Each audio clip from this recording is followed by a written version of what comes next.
Welcome to Tech Problem Solver. Today I will tell you how to register and use Chat GPT on mobile phone because there is no Play Store app available currently to use Chat GPT on your mobile phone. So click on any browser and write openai.com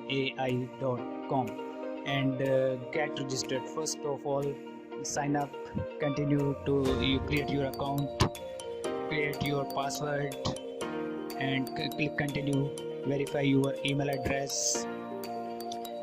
After verifying your email address, enter your first name, last name, click continue and verify your mobile phone number, enter your code, and here we go. In this way we can use ChatGPT on our mobile phone after login. So try it after login, give any command. For example, right here, what is love, and press enter, and ChatGPT is working now. Amazing.